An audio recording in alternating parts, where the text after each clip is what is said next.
Okay, so I know with the time off God, I forgot what I was saying. Brain, work. God damn it. ADHD moment. Okay, so in today's video, we're going to be showing you how to add this little fuse box in your car. That way you can run any form of gauges off of this, launch control, whatever else. You can run it separate from your factory fuse block. That way you have its own system all tied in together, fused, relay. That way there's no risk of burning your car down, basically, versus trying to tie in somewhere in the harness, popping breakers, fuses, and whatnot. This way it's a lot cheaper, a lot easier, and if you need to add any gauges or anything else to whatever you're doing, you just add a terminal right to the next one that you want to and put a fuse in it. And then when if a fuse pops, the light turns on. You can pick these up really cheap off Amazon. I'm not sponsored. They're really easy to install. All you need is one of these. They're like 10 bucks on Amazon. A relay, some good wiring. You're gonna want to have one run right to your base of your battery, and you're gonna want a fusible link like that. That's all you're gonna need to do it, and then some heat shrink and some butt connectors, and that's about it. And a really good pair of wire strippers and wire crimpers is what I recommend. You can get the ones like this that do both, that will strip the wire and crimp them. Personally, from my personal experience, I'm not the best at wiring, but just from my personal experience, I have these. These are an amazing set of wire strippers. I don't even use these. And then this crimper right here. Okay, so far what I've done, I've ran the wires out here. Now these two here are non-related to it. This one's for the two-step, and then this one is for the autometer tack. So I ran these two wires. This is the power wire, and then this is going to be the ground wire to the fuse box. So that fuse box has a power and ground. I ran 12 gauge, and I'd recommend running a heavier gauge wire. That way, less chance of electrical fire. I think you can run on 12 gauge up to like a 20 amp fuse, and you want to have a fuse that is going to be close to the battery where it's going to hook up. So I left a little bit extra so I can trim it and, you know, position the wiring where I need to. But you want somewhere between to like 1 to 2 feet to have your fusible link within. So you want to have this pretty close to your battery. And ignore my horrible handwriting. So we're going to want one that comes a chassis ground from the battery, or close to the battery. So this battery, the battery cable has, you can see it comes right here, but it also grounds right down there. So that's where we're going to hook this ground up to. Now you can chassis ground it, but Innovate, the company for the wideband, says they wanted the ground to be to the battery. So this is a battery. This is a battery wire here. This does come directly from the battery there. So I'm going to ground this right to here, and that's a battery ground to a chassis ground. So that is going to be chassis grounded and battery grounded. So that should be a pretty damn good ground right there. Then we'll have our hot wire, which will be going into the fuse box with our fusible link. Again, I have it within a foot. It'll probably sit somewhere. I'll probably have to cut some off, so it'll probably be about that long. So whatever that is, probably 8 inches. So, and of course I can't get this thing off. These covers are a little tricky to get off.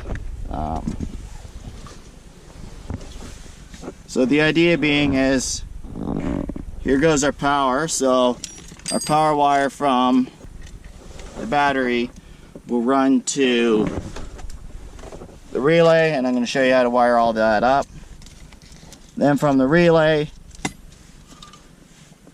it's going to run out of the relay, which will be your power out. So you'll have a power into the relay, power out, relay ground, which is that one. This one is going to be the keyed on. So this one should be key on, which allows power on. That should be 12 volt constant, battery ground, and then power in. So this one, so basically this wire here will go to the wire that's coming off the battery. This one here will go to the power terminal on the fuse block right here. As you can see, lighting's going to be a bit of an issue when we're doing this because we're inside the car. It's going to be a little bit more difficult to get good lighting in here, but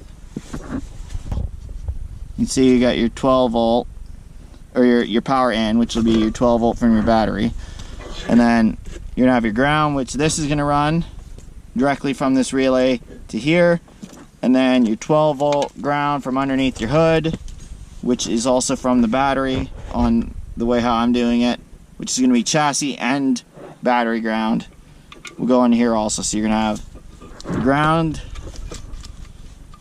your power, and then this goes over to here. We're going to use this wire right here. As you can see right here, this is going to be our trigger wire. So then when we turn our key on, or ignition on, that sends power to the relay to open the circuit to send the power to this wire, which then powers the coil up, or which then powers the fuse block up, I should say. It's not a horribly complicated system, but it makes things a lot easier when you're trying to wire stuff in. This is how it currently is. But regardless, so we have our power. We need power to the gauge, and then we need ground to the gauge, and that's it. So look how simple this is. We need ground. We hook our ground up here. Just put like a ring terminal on it. Boom, done. There's your ground. Now you want power? Boom, there's your power. So ring terminal, and then you fuse it. That way if your fuse pops, that little light right there is going to turn on, tell you that your fuse is blown. And all of these other things are all add-ons. So you want to add, let's say, an autometer monster tack. Same idea. So you're going to have your wire coming in off your coil. So it's going to be the green wire right here. You have your wire that's coming off your coil, which is going to be your green wire. So you wire that together. You have your power. Hook your power up to there. You got your ground. Ground goes right to there. And then you want a dimmer switch. This one's for your dimmer switch. If you want a dimmer switch on this one, you run it to either somewhere in the dash, or again, mine's already hooked up right here, so I'm gonna run it to this. Not ideal, but I can trigger it off of this one for now until I bother figuring out how to do it a different way. So I'll run the white wire, which is the dimmer switch for the gauges, off of the dimmer switch to the car, which is how it was wired before from whoever did it. I'm not saying I approve of how they did this. Put a light on it. I'm not saying I approve of how they put two holes in the fuse box and they did this. I don't approve of this. But it will work for right now. We could run it somewhere up into the dash and then find which one of these up here is the dimmer switch wire, and then trigger it off of that, and then use this wire and run it down. I'm not going to do that. This is already here. Bringing it up to the top and then finding the correct wire up here and then running it down is the more correct way to run a dimmer switch off of it. I'm just not going to do it like that because it's already done this way. The hole's already in the fuse box. I'm just going to use the way it was. It did work that way. It's just not the best way to do it. So yeah, let's get into it. I've explained how it works. Okay, so we got our this is like a 5-wire relay. These are your basic relays. This yellow wire, this would be a 12-volt constant also. So you'll have your 12-volt in, which will be this one, the blue. This will also be 12-volt without key on. We don't want that, so we're going to cut this wire off and get that out of our way.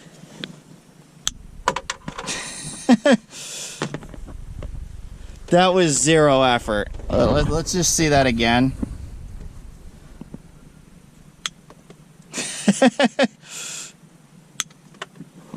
Next, what I'm going to do, I'll grab, just go through.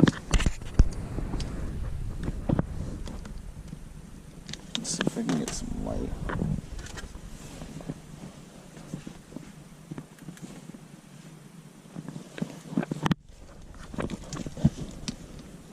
The wire strippers, and then we'll just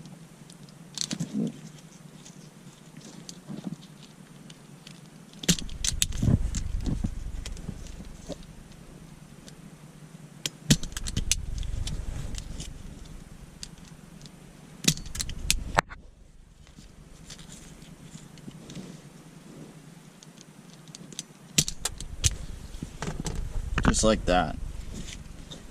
Get these all cleaned up. I have them labeled, so somewhere where it's going to tuck up out of the way. This one's nice. It has a little hole in it, so we can find like a screw and mount it out of the way. I'm thinking right here might be a good spot. Not sure yet, but I think that might be a nice spot. So that spot didn't work.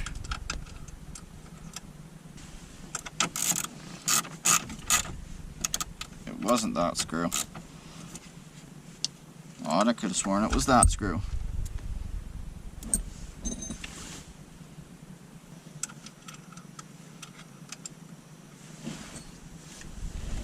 That's the one screw I haven't thrown yet.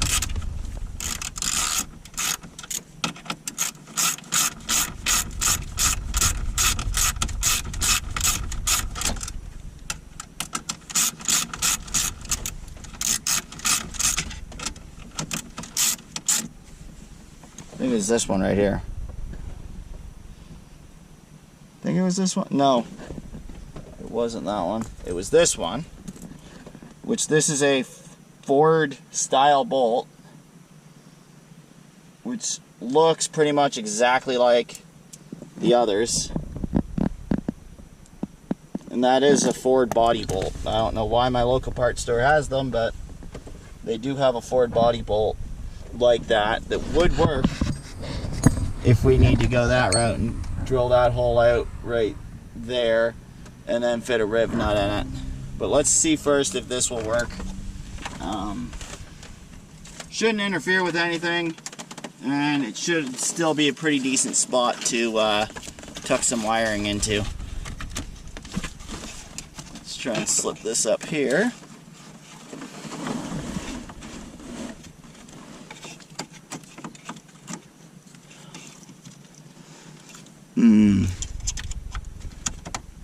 Does it? Oh, that's the clutch switch for the two-step. So I'm gonna actually take a quick little look. I think that's a good spot, but I want to take a little bit better of a look, just to see what's actually there that I can use that might be more accessible. But that's looking like a pretty good spot. Okay, I think I found a spot. So, right off the hood release latch. Fits up here pretty tight. Looks pretty good. So, we'll need, that one is going to be battery power. And then that one is going to be your trigger.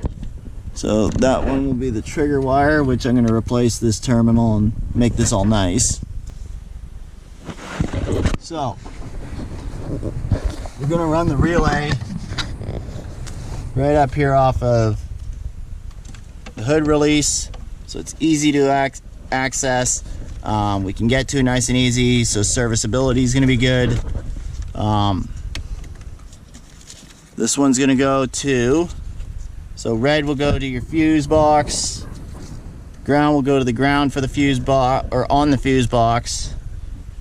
Keyed, which is gonna run to the power, which is gonna be your trigger, which is gonna be this one on, with it, how they've wired it previously, and use this, what was it, this adapter thing, I don't know what the hell it is. Okay, there we go, get the cover off. So you use this stupid adapter thing. I do not like it. I really don't. But this is what they used, so we're gonna just stick with this for right now. And please note, this isn't permanent. I'm going to change this, especially these ends. I do not like the way this looks. I don't want this here as a permanent solution. It will not be a permanent solution, let me make that very clear.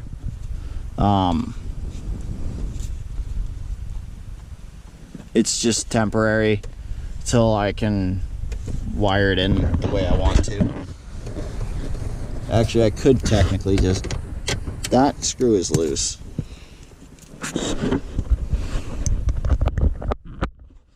This screw is loose.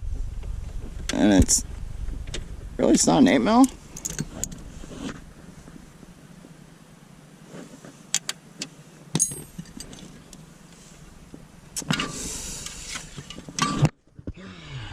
Let me get this dealt with. Okay. So, I quickly made a new wire for here. Better than this ugly piece of crap. Better than that. So that's what I got. Let's see if I can see it better. Yeah, a little bit better. Again, not what I recommend. Would I do it like this if I were wiring the car right from the beginning? No. Would not recommend doing it this way. There's other, like, there's better ways to even fuse it than this one, and I may change to that style also. But right now I'm just mostly on a time constraint, so this will be like an off-camera thing that I'll do to make it better at some point. I did put a couple layers of heat shrink on that, so it looks a lot cleaner, and also less chance of it rubbing through or grounding on anything.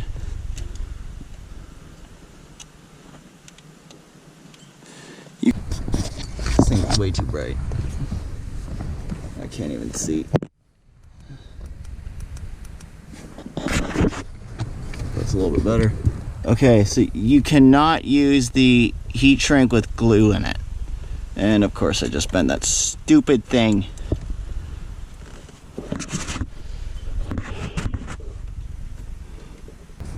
It broke. That's why you don't use these stupid things.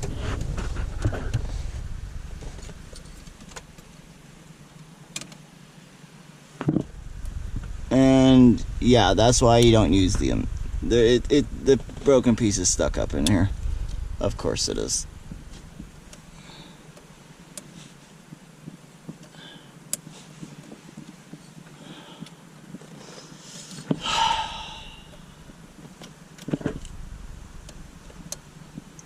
So the problem currently is I can't do power on or key on to find a wire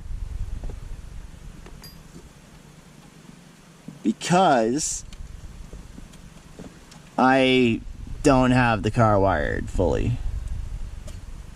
So I can't do it to find a wire up here and to splice in somewhere, and I don't really like splicing in. So I'm gonna go look into some other options of what I can do to fix something, or to figure something out for this, because yeah, I broke it. I did get it out. That's the broken piece right there. Yeah, don't recommend that shit. So that also means I made that entire piece for nothing. Oh well.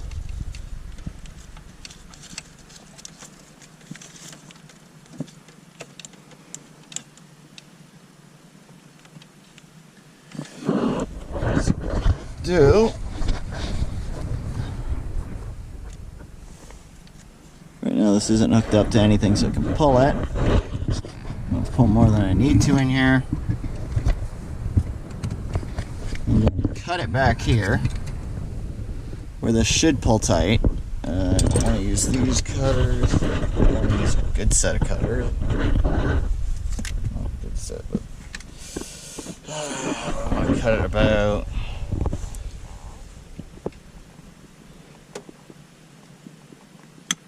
there. Take that chunk out, that gone.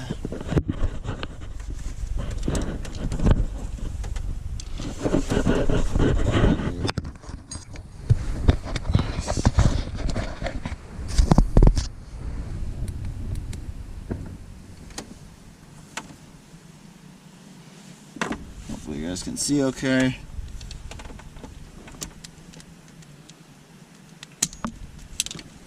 There.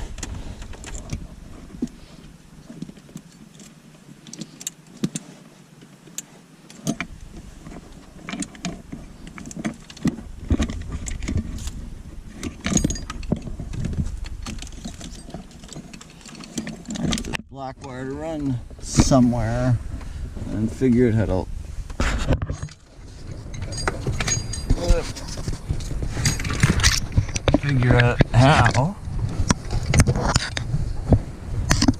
tuck it without it getting in the way of anything.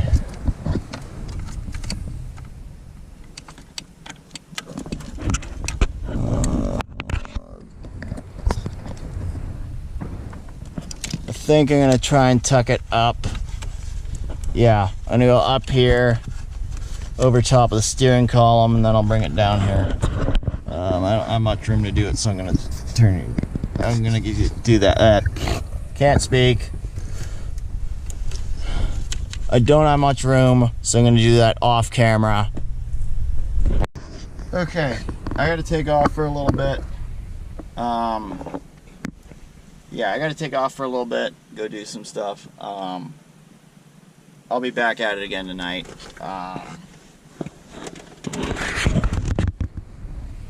Yeah, I'll be back at it tonight. I'm gonna go pick up some stuff from the parts store. I'm out of heat shrink, so yeah, I need some heat shrink and some other stuff, so I need to get going. I'll be back soon. Then I'll probably go for dinner too, so I'll be a bit. Then we'll get back at it if it's tonight or if it's tomorrow. Yeah, see you guys in a bit.